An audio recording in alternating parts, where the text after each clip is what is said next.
unveiling the 2022 Miami Dolphins pass rush project, my in-depth look to explore how the Dolphins pass rush evolved throughout the 2022 season. You are Locked On Dolphins, your daily Miami Dolphins podcast, part of the Locked On Podcast Network, your team every day.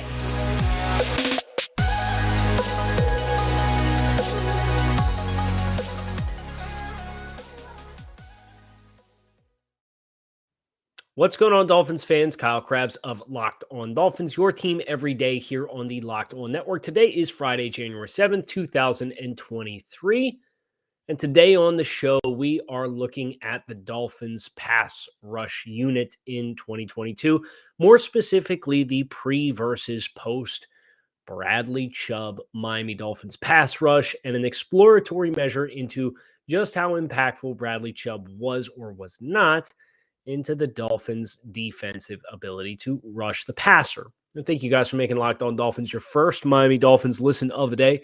On most days, I should say. It's about 4:30 in the afternoon on Friday. I did this podcast once already this morning at about 6:30 in the morning, and we had some technical difficulties with our streaming/recording provider. So I'm doing it again. The good news is I'm fresh. I brushed off. I got the whole script down. I did the trial run, the dress rehearsal this morning. I'm ready to have a good show. So I hope you guys are too. Today's episode of Locked On Dolphins is brought to you by LinkedIn Jobs. LinkedIn Jobs helps you find the candidates you want to talk to faster. Post your job for free at linkedin.com/LockedOnNFL. So I teased this a little bit.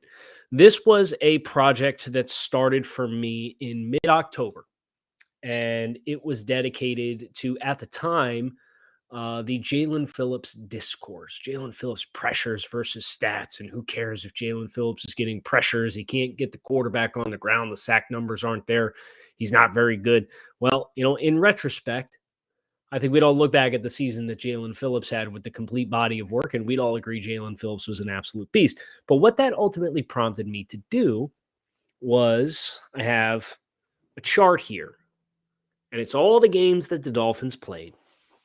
And there's more visual data as well for this, but only the YouTube watchers will appreciate the nerdiness that just got put on their screens. I have all 18 games the Dolphins played across 19 weeks this season.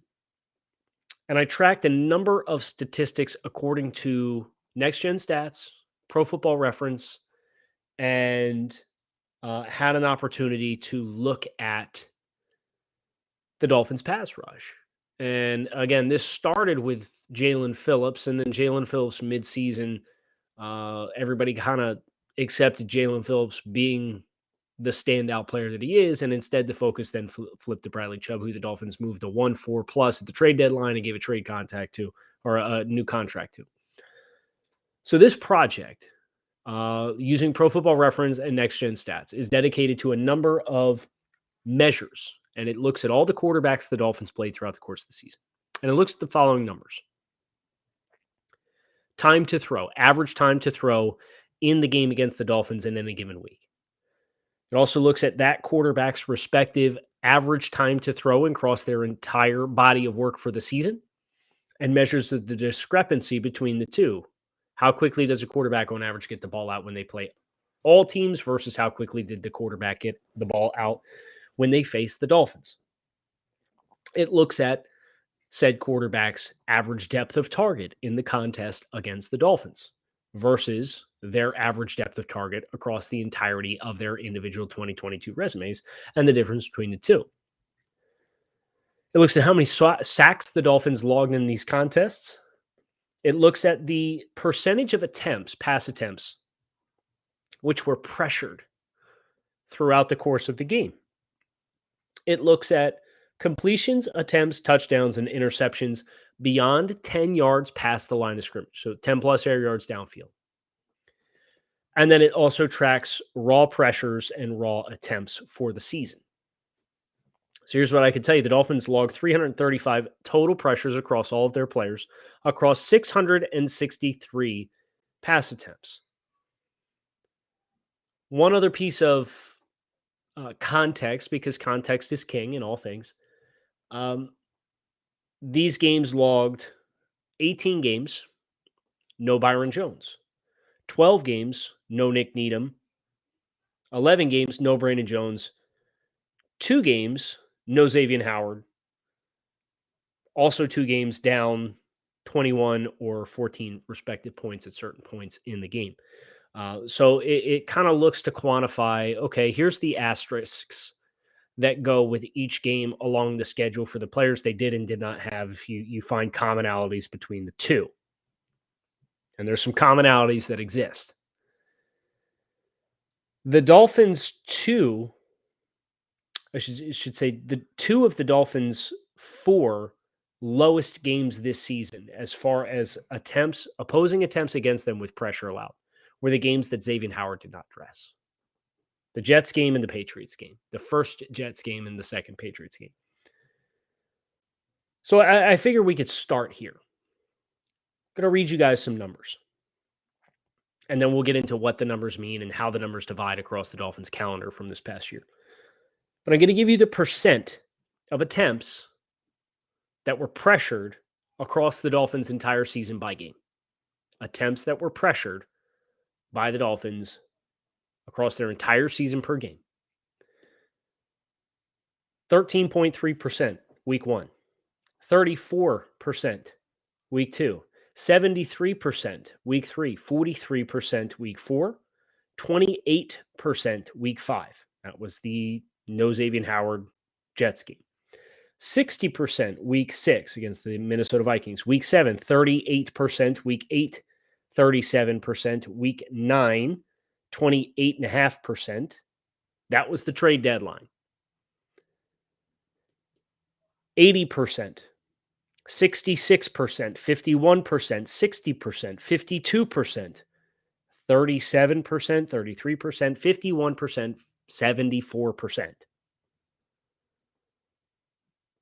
So if you just look at it from a plus or minus 50% of pressures, the Dolphins had 2 games before the trade deadline across 8.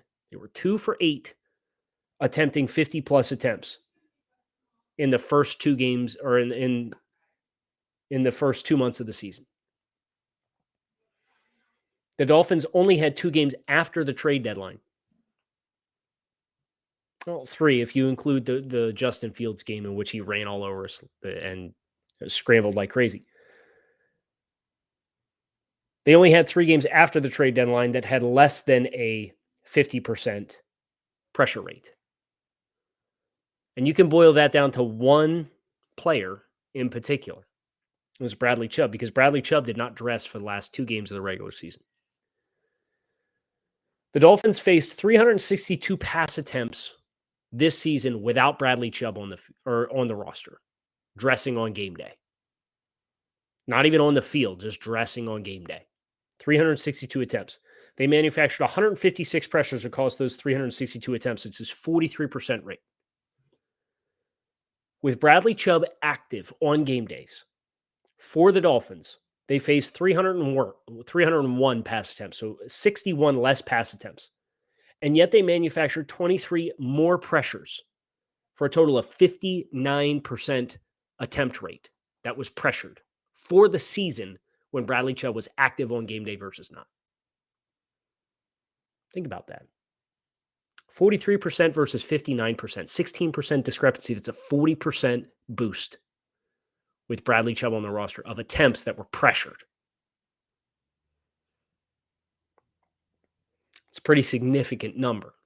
Not a big math guy, but I'm enough of a math guy to know that these numbers across the entire body of work for the season and the trend lines, when you plot it out and you see what the trend of pressure rate was from the start of the year to the end of the year, it tells you a story. And you can get into process versus results and all that kind of stuff. And that's exactly what we are going to do next on the show. We're going to talk about the process versus the results of Bradley Chubb, even though the results at times were good, even if they didn't yield the kinds of wins and losses that you would have hoped that they would. But before we do, I have to tell you about our friends, one of our very reliable sponsors here on Locked On, which is LinkedIn. LinkedIn is one of today's sponsors. As a small business owner or hiring manager, you know that success in 2023 all depends on the team members you surround yourself with, and that is why you have to check out LinkedIn Jobs. LinkedIn Jobs helps you find qualified candidates more efficiently by matching open roles with people who have the skills, values, and experiences to help you achieve your goals and your team's goals. LinkedIn Jobs helps you quickly attract qualified candidates to your open jobs with targeting tools, and they go beyond resume data by using insights from your job post, companies, and their 875 million member profiles to put you in front of the most qualified candidates. You can identify the most qualified candidates on LinkedIn Jobs and connect with them fast and for free. LinkedIn Jobs helps you find those qualified candidates to talk to faster. So post your job for free at linkedin.com/lockedonnfl. It's linkedin.com/lockedonnfl to post your job for free. Terms and conditions apply.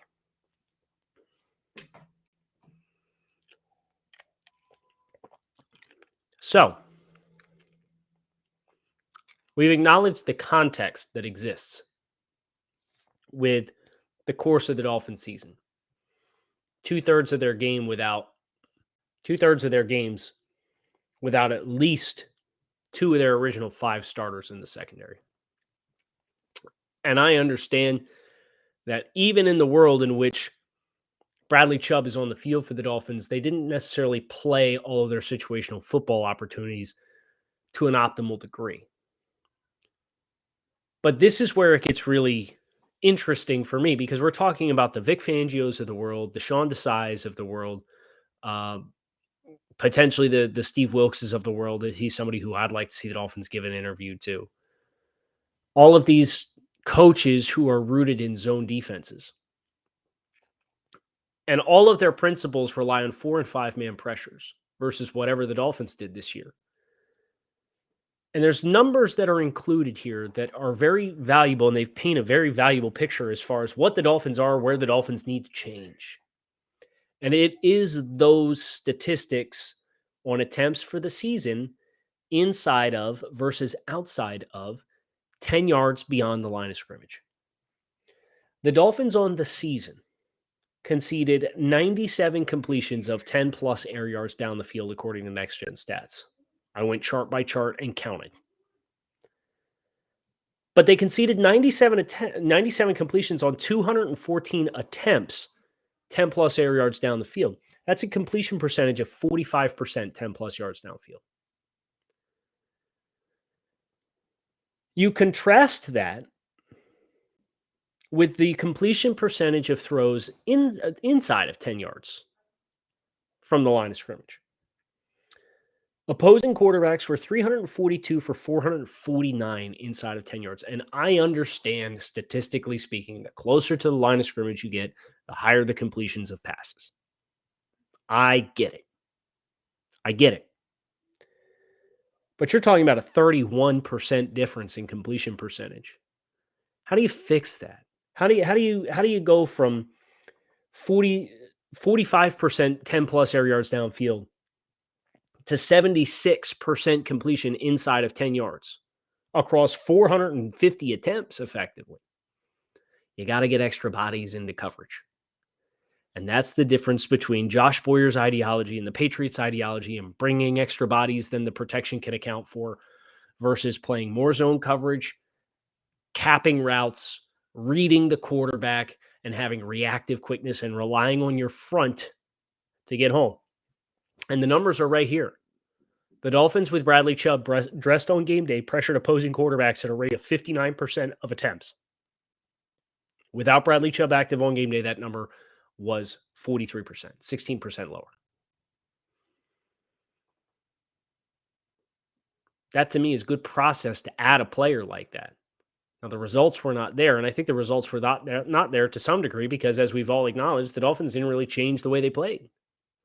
They're going to have to. But that number's too big for me to just say, well, they can't do it. No, they can do it.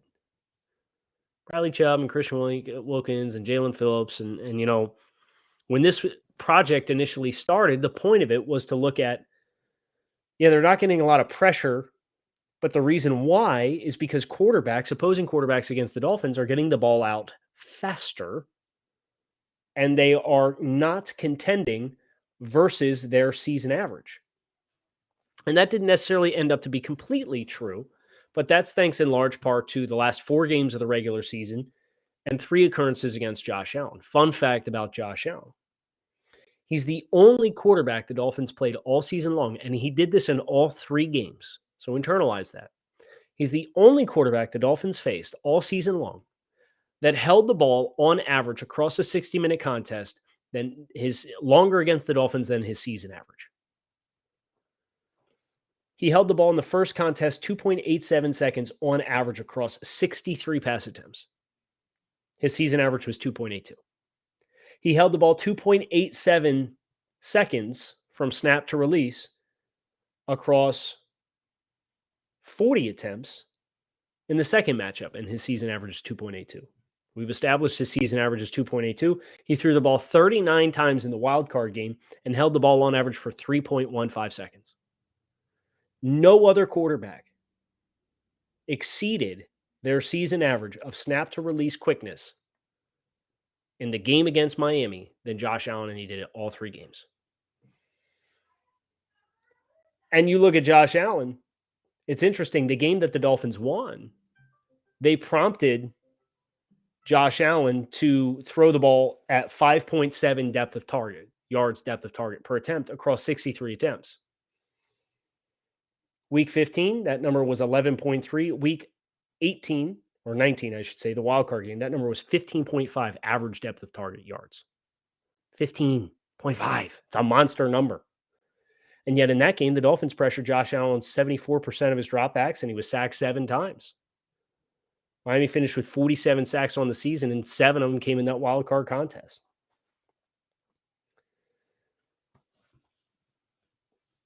You saw a stretch of time in the losing streak in which opposing quarterbacks found a balance against Miami's pass rush.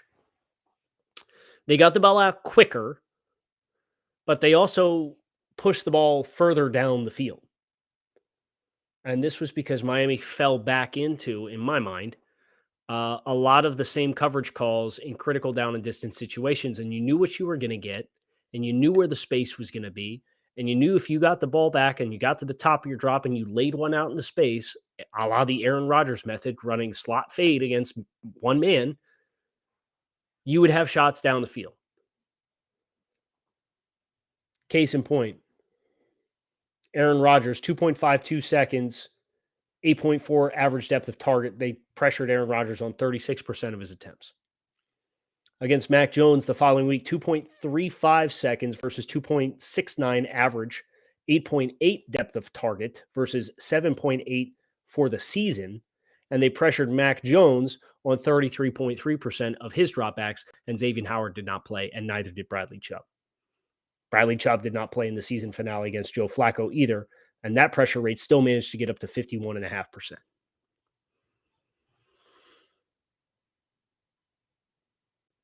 So all of this discourse right now, Bradley Chubb is this, Bradley Chubb is that, Bradley Chubb was a disappointment, Bradley Chubb did not deliver, it's a bad contract and a bad trade for Bradley Chubb. I don't want to hear it. And that's just my opinion. And if you disagree, that's fine. But I at least have some tangible numbers that I'm showing you to provide context on my beliefs. And I've also studied this draft class. And I can tell you the player that was going to be available at 29, 30, 31, or 32 in the draft order, or I guess technically 28, 29, 30, or 31, since there's 31 first-round picks, was not going to be a better football player than Bradley Chubb. They were not going to be a more pro-ready impact player than Bradley Chubb. You were going to have to move off of that spot. And you don't trade what you traded for Bradley Chubb to get pressures and talk about contingencies in the contract, but yet those things do exist. The pressure rate, 16% high. It's a 40% increase in your pressure rate on opposing quarterback snaps for the season. It's a good process. It's a valuable position. And I think as long as Bradley Chubb is able to play the majority of seasons healthy for the Dolphins, he's going to be a fruitful and productive player, in my mind. And the Dolphins did do well to structure his contract in a certain way. And I'm glad that we're not sitting here having to have this conversation about Jalen Phillips, because Jalen Phillips was the only dude getting consistent pressures game in and game out. And there was nobody on the side to consistently get pressure. Sometimes it'd be Melvin Ingram, sometimes it'd be Christian Wilkins, but it just wasn't a complementary group. And we just kind of de facto committed to, okay, well, we're going to manufacture Jalen Phillips on the free run and give him a run at the quarterback. And that's great. But if you have less bodies behind it in coverage, quarterbacks can get the ball out of their hands quicker. And that's what the Dolphins faced all season long. The season average across 663 attempts for the Dolphins was 2.68 seconds versus the all of those quarterbacks and all the other attempts that they had throughout the entire course of the season was 2.83. It's almost 0.2 of a second faster when they played the Dolphins versus every other team in the NFL. Some significant numbers. And we talked about contingencies with the Bradley Chubb contract, and that's where we're going to bring this thing home today, but not before we talk to you about one of our new sponsors here on the show, one that we are super juiced about, our new sports betting partner for Locked On, because it's the number one sports book in America, FanDuel. If you're new to FanDuel, that's even better. They have so many great features that make betting on sports fun and easy. New customers can get started today with $150 in free bets guaranteed when you place your first $5 bet. Just sign up at FanDuel.com/lockedon. FanDuel has all your favorite bets from the money line to point spreads to player props, and you can combine your bets for a bigger payout with same game parlays, all on an app that is safe, secure, and super easy to use. So football fans, don't miss out. Place your first $5 bet and get $150 in free bets, win or lose, at FanDuel.com/lockedon. Make every moment more with FanDuel, the official sportsbook partner of the NFL.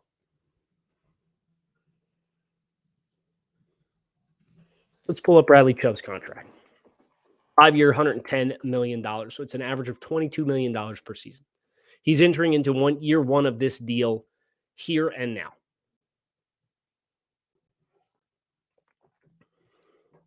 And the concern, obviously, with Bradley Chubb is not production. He's had successful sack artists seasons in the NFL. The pressures have been strong, as evidenced by the fact that he boosted the Dolphins' per attempt pressure rate by 40% when he dressed on game day versus when he did not. That's good process. I'm sorry. It is the durability component. And of course, he came to Miami and he played with a high ankle sprain, and that impacted his ability to finish a lot of plays. And he took 2 games off at the end of the regular season and came back in a wild card game. And I'll be darned if he didn't look really good. Made an impact play.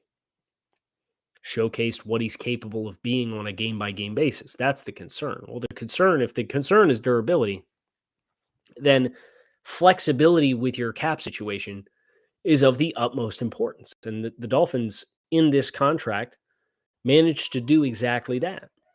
Because the Dolphins have Bradley Chubb under contract through the end of 2027. But if things go south, they can get out of this deal after 2024, aka the next 2 seasons, paying him significant amounts of cash, $19.5 million in new cash this year, $20.5 million in new cash next year, and cap hits of $22 and $23 million, with less than $5.5 million in dead cap after the next 2 seasons. So you got a player with a first-round pick that's going to be in the late 20s or 30s. You got a player with a pick that late in the first round who gave a 40% pressure increase to your team when he was on the field.